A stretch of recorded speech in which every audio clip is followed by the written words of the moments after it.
साथियों नमस्कार। साथियों इतिहास की एक और नई कक्षा में आप सभी का हार्दिक स्वागत है। कैसे हैं आप सब? आशा करते हैं आप लोग अपनी पढ़ाई जोर शोरों से कर रहे होंगे। साथियों अभी तक जो हमने पढ़ा है वो मौर्य वंश के ठीक पहले जो भारत में विदेशी आक्रमण होता है, जिसमें हमने देखा था पारसिक आक्रमण और यूनानी आक्रमण, जिसमें से सबसे महत्वपूर्ण था सिकंदर का आक्रमण। तो उसको हमने अभी तक पढ़ लिया है। अगर अभी तक आप वो वीडियो को ना देखे हो तो मेरे चैनल पे जाकर या डिस्क्रिप्शन में लिंक दी हुई है, वहां जाकर आप उस चैनल को उस वीडियो को वहां पर आप देख सकते हैं। तो आज हम जो एक महत्वपूर्ण राजवंश के विषय में चर्चा करने वाले हैं उसका नाम है मौर्य वंश। ये इतिहास का एक ऐसा वंश है जिसने भारत की अस्मिता को एक कहीं ना कहीं बहुत ज्यादा प्रसिद्ध करने का काम किया, बहुत ज्यादा विख्यात करने का काम किया। एक रोचक बात यह है कि पहले जो है जब तक इस मौर्य वंश के विषय में जानकारी नहीं थी, तो जब भारत में अंग्रेज आए थे तो उनका ये मानना था कि जो भारतीयों का इतिहास रहा है वो समृद्धशाली नहीं रहा है, और जो भी अभिलेख मिलते थे अशोक के मिले या चंद्रगुप्त मौर्य के मिलते थे, उनका समीकरण किसी अन्य राजा से किया जाता था या अन्य देश के राजा से उसकी तुलना की जाती थी। लेकिन जैसे ही 1835 में जेम्स प्रिंसेप ने अशोक के अभिलेखों को पढ़ा, तब जाके पता चला कि ये जो सारी गतिविधियां घटित हुई हैं ये भारत के ही किसी शासक के विषय में है। और जब पूरा उसको विस्तार से उसको उद्घाटित किया गया, तब जाके पता चला कि भारत जो रहा है वो एक समृद्धशाली शासक के रूप में चंद्रगुप्त मौर्य और अशोक ने इसको एक समृद्धता प्रदान करने का काम किया हुआ है। मतलब कि भारत को एक विशाल शासन सूत्र में बांधने का काम किया है, एक राज्य को साम्राज्य का रूप देने का काम किया है। तो इस दृष्टि से जो मौर्य साम्राज्य है वो हमारे इतिहास की दृष्टि से बहुत ही ज्यादा महत्वपूर्ण स्थान रखता है। तो इसलिए हमारे लिए बहुत इंपॉर्टेंट हो जाता है। हालांकि आपका एग्जाम नजदीक है तो आपकी परीक्षा की दृष्टि से जो भी इंपॉर्टेंट है मैं इन शॉर्ट आपको बताने का काम करूंगा, ताकि आप कम समय में अपनी तैयारी को बेहतर बना सके। और जो मुख्य तथ्य हैं उनको आपको मैं बताने का काम करूंगा, और उन्हीं तथ्यों को आप याद करके जाइएगा और जो चीजें हैं वहां पर उसको लिखने का काम आप करिएगा। ठीक है, तो चलिए शुरुआत करते हैं इस मौर्य वंश की। साथियों अगर आप अभी तक इस चैनल को सब्सक्राइब ना किए हों तो चैनल को सब्सक्राइब जरूर कर दीजिएगा, और ज़्यादा से ज़्यादा इस वीडियो को शेयर करने का काम करिएगा, ताकि और लोग भी इस वीडियो से लाभान्वित हो सकें। तो शुरू करते हैं आज की अपनी इस कक्षा को, जिसका नाम क्या है? मौर्य वंश। Very good.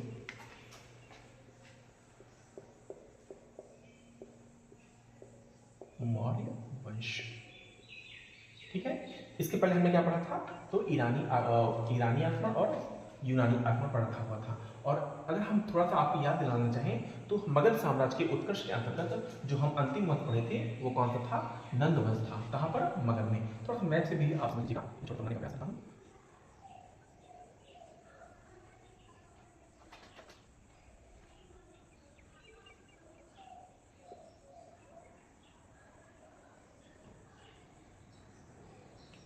ठीक है, ये भारत का मैप है। और आपने 16 महाजनपद पढ़ा था तो आपने देखा था कि इन क्षेत्रों में 16 महाजनपदों की स्थापना होती है, और उसी में जो मगध होता है, मगध क्या होता है? राज्य के रूप में इसका उत्कर्ष होता है। और यहाँ पर हमने देखा हर्यंक वंश सबसे पहले देखने को मिलता है, फिर उसके बाद शिशुनाग वंश आता है, और फिर अंत में नंद वंश देखने को मिलता है। और नंद वंश का ही एक शासक था घनानंद। कौन था? घनानंद। और यही घनानंद का अंत करके इस वंश का जो संस्थापक होगा कौन होगा? वो होगा चंद्रगुप्त मौर्य। चंद्रगुप्त मौर्य। तो चंद्रगुप्त मौर्य जो होता है वो इस वंश इस अंतिम शासक घनानंद की हत्या करके यहाँ पर क्या कर देगा?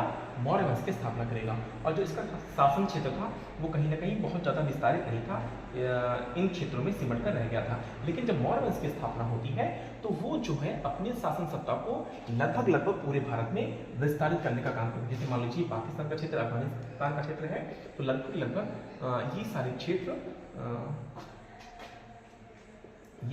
इसके साम्राज्य में को देखने को प्राप्त होते हैं। ठीक है, इसका था मौर्य वंश में चंद्रगुप्त मौर्य, मतलब कि इसको पराजित करने के बाद इस पूरे क्षेत्र पर एक विशाल साम्राज्य की स्थापना करते हैं। और इसकी सहायता कौन करता है? इसका एक मंत्री था जिसका नाम क्या था? तो उसका नाम था विष्णुगुप्त। और भी नाम मिलता है इसका, क्या मिलता है? चाणक्य। और भी इसका नाम था, क्या मिलता है? कौटिल्य। तो कौटिल्य ने इसको शासक बनाने में या इसको कहीं ना कहीं इस पूरे साम्राज्य की स्थापना में इसकी पूरी मदद करता है, इसकी पूरी सहायता करता है, और तब जाकर चंद्रगुप्त मौर्य इतने विशाल साम्राज्य की स्थापना कर पाता है। समझ में आई आपको बात को कि मगध पर जो शासन सत्ता चल रही थी उसके अंतिम शासक घनानंद की हत्या करके या घनानंद को परास्त करके, घनानंद को हटाकर चंद्रगुप्त मौर्य इस क्षेत्र पर यहाँ पर मौर्य वंश की स्थापना करता है और धीरे धीरे इस विशाल राज्य को विशाल साम्राज्य के रूप में परिणत कर देता है, और इस तरीके से चंद्रगुप्त मौर्य एक विशाल मौर्य साम्राज्य की स्थापना करता है। तो आशा करते हैं चीज़ आपको समझ में आई होंगी। चलिए हम आगे बढ़ते हैं, शुरुआत करते हैं चंद्रगुप्त मौर्य के बारे में। चलिए सबसे पहले इसको जानने से पहले हम इसके स्रोत को देख लेते हैं कि इसके क्या क्या स्रोत हैं। तो जाहिर सी बात है हम बार बार चर्चा करते हैं साहित्यिक स्रोत की। तो साहित्यिक स्रोत में 2-3 स्रोत महत्वपूर्ण, इसको लिख लीजिएगा। सबसे पहले मैंने कहा आपसे जो इसका मंत्री था कौन था, कौटिल्य।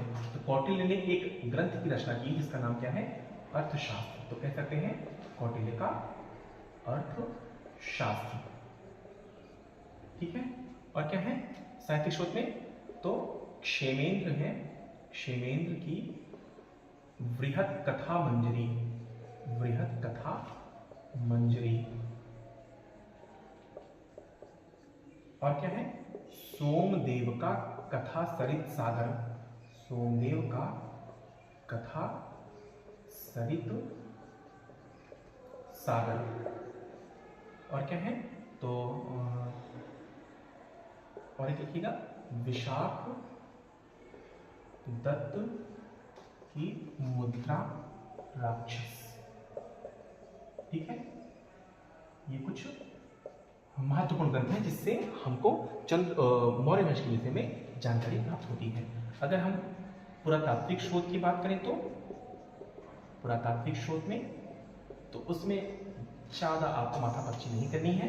सबसे महत्वपूर्ण जो पुरातात्विक स्रोत है वो क्या है, अशोक के अभिलेख, अशोक के अभिलेख, ठीक है। ये सबसे महत्वपूर्ण स्रोत है जिससे हमको मौर्य वंश के विषय में जानकारी प्राप्त होती है। अगर विदेशी यात्री की बात करें, विदेशी यात्रियों की बात करें तो उसमें सबसे महत्वपूर्ण नाम आता है मेगस्थनीज का, मेगस्थनीज का। इनकी एक पुस्तक का नाम है इंडिका, इसी से ये जानकारी प्राप्त होती है, ठीक है, इंडिका। और कौन कौन है, डायमेकस है, डायमेकस।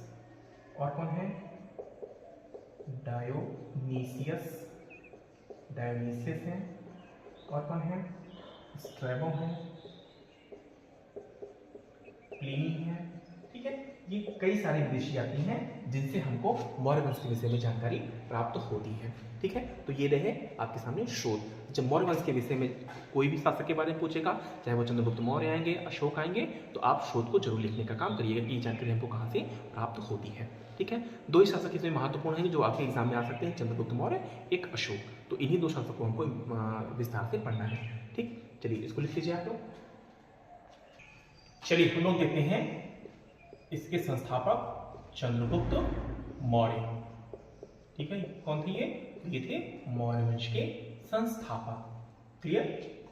चलिए देखते हैं इनका शासनकाल लिख लीजिएगा।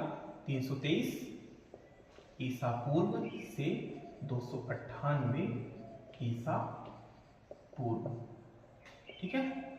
लिखिएगा कि इसने अपने मंत्री चाणक्य की सहायता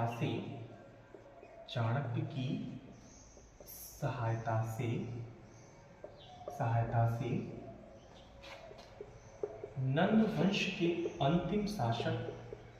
नंद वंश के अंतिम शासक घनानंद को परास्त करके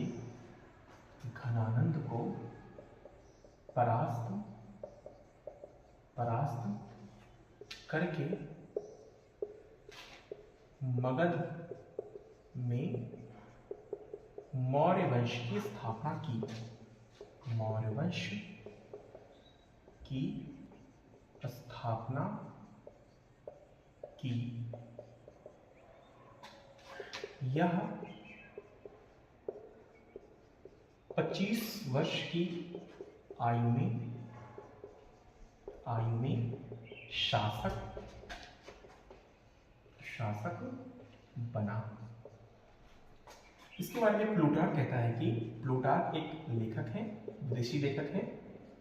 प्लूटार्क ने लिखा है कि यह इसका एक स्टेटमेंट है, लिखा है कि, इसको चाहो तो आप ऐसे याद कर लीजिएगा और वहां पर लिखने का भी काम करिएगा। लिखा है कि इसने 6 लाख सैनिकों को लेकर 6 लाख सैनिकों को लेकर संपूर्ण भारत को रौंद डाला। संपूर्ण भारत को रौंद डाला। ठीक है। इसी तरह का विचार जस्टिन ने भी प्रकट किया है।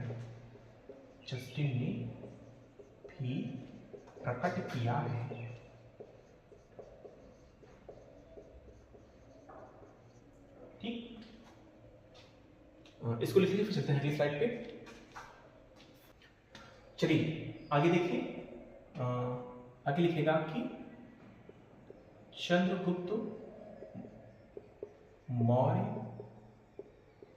ने 305 ईसा पूर्व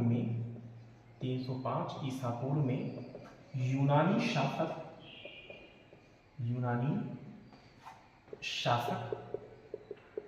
कौन था?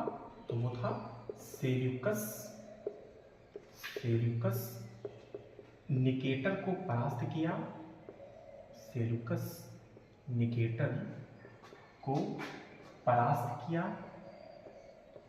निकेटर को परास्त किया।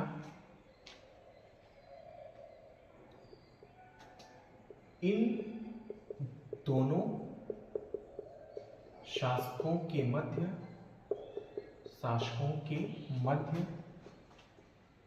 बाद में संधि हुई।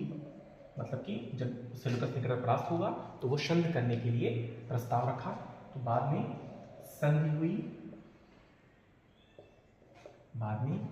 संधि हुई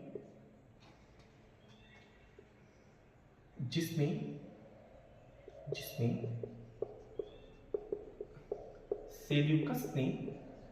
सेल्यूकस ने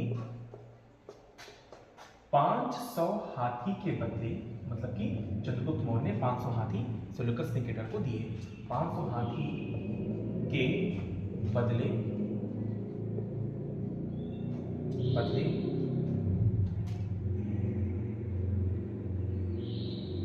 एरिया, ये प्रांत का नाम है, अराकोसिया,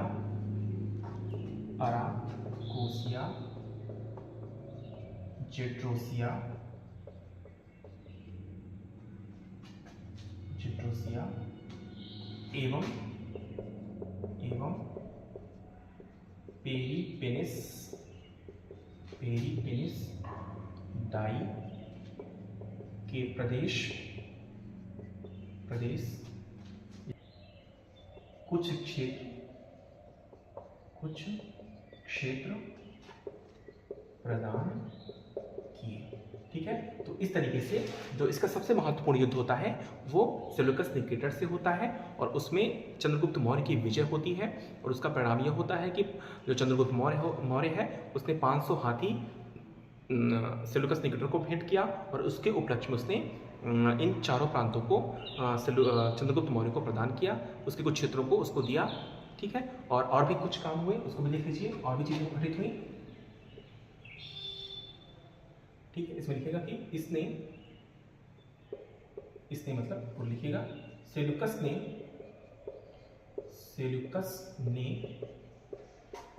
अपनी पुत्री का विवाह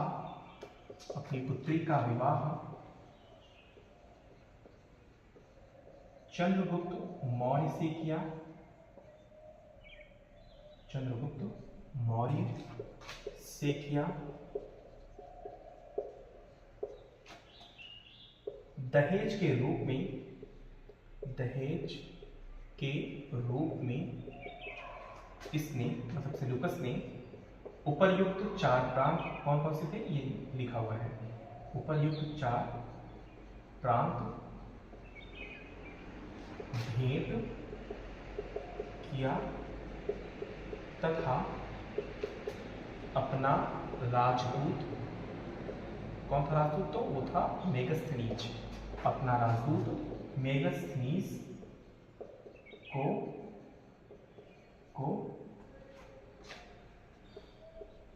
चंद्रगुप्त मौर्य के राज्य में या साम्राज्य में या मौर्य वंश में भेजा, मतलब कि चंद्रगुप्त मौर्य के राज्य में भेजा। ठीक ठीक, तो ये रहा एक महत्वपूर्ण पॉइंट, इसको आप जरूर याद रखिएगा। ठीक, चलिए आगे बढ़ते हैं। चलिए आगे देखिएगा,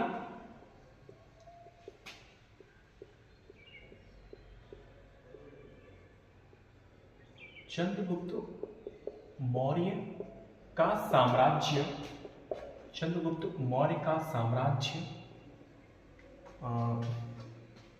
पश्चिम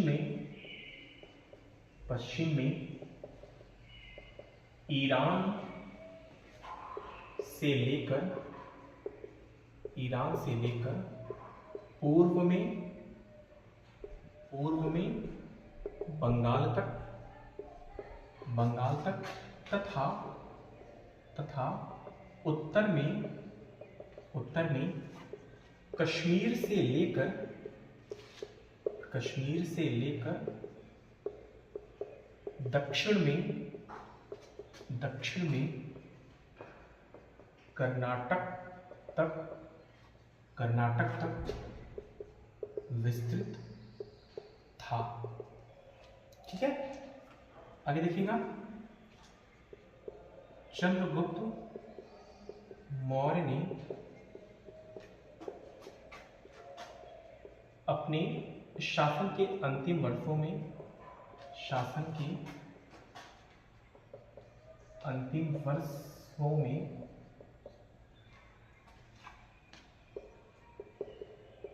भद्रबाहु के संरक्षण में या भद्रबाहु के निर्देशन में जैन धर्म ग्रहण कर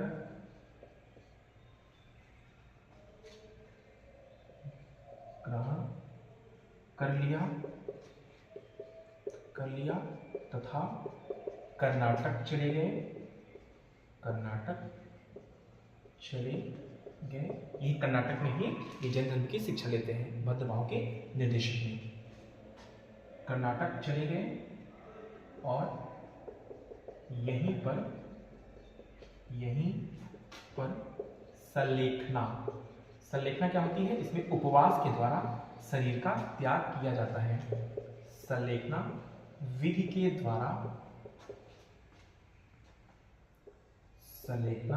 द्वारा अपने शरीर का त्याग किया।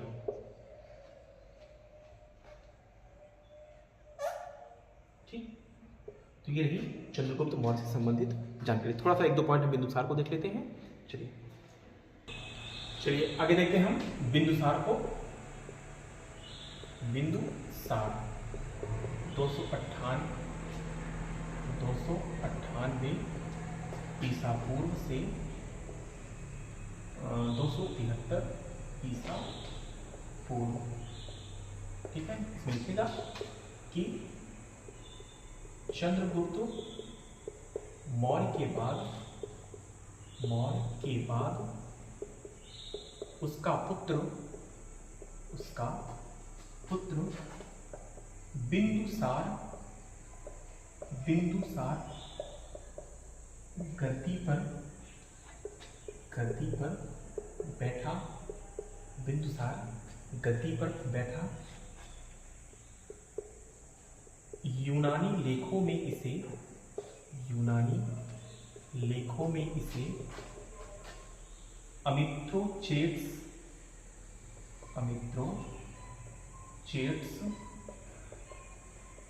कहा गया है। अमित्रोचेट्स कहा गया है।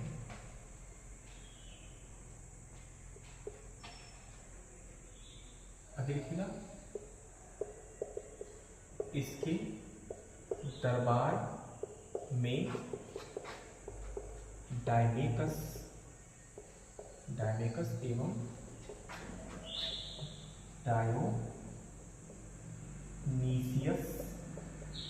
डायोनीसियस नामक विदेशी यात्री आए थे। यह आजीवक संप्रदाय